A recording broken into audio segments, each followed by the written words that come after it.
Notre collègue, Madame Charpentier, vient d'avoir le prix Nobel pour les ciseaux moléculaires, mais je crois que le gouvernement pourra avoir aussi un prix Nobel pour les ciseaux budgétaires.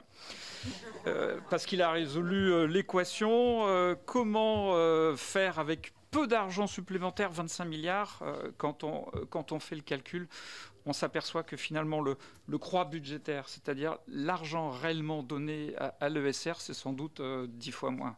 Après, on pourra discuter sur les chiffres, mais ma collègue Laure Darcos l'a dit très justement, c'est une loi qui acte que la France renonce à l'objectif de 1%, c'est-à-dire renonce à diminuer le décalage que nous avons avec les pays européens qui sont à un niveau nettement supérieur.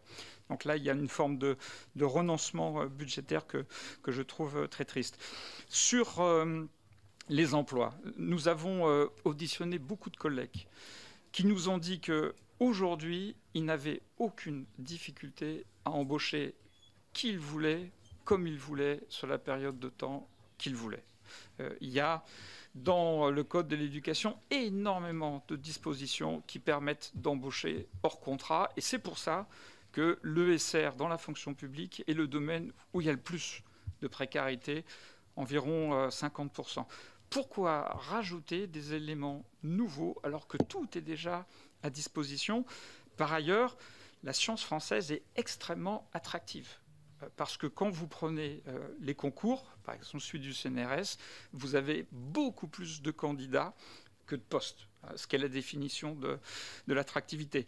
Donc sur ces deux points, je ne vois pas quel est l'apport de ce texte de loi.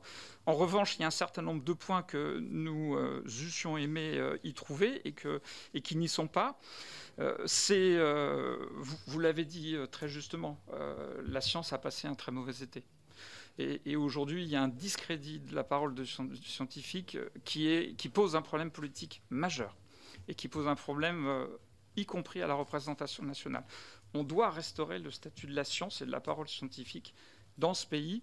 Et je pense que dans ce texte, il faut absolument qu'il y ait quelque chose sur l'intégrité scientifique et sur les libertés académiques, parce que les deux sont intimement liés. Il faut que l'université en tant qu'institution et en tant que campus, je reprends la formule de Jean Zay, soit l'asile inviolable de la liberté d'expression, de l'esprit critique et de la raison. Et je crois que ça doit être porté par ce texte de façon très forte pour que, comme vous l'avez dit, le lien distendu entre la République et les savants soit réparé par le biais de ce texte. Voilà.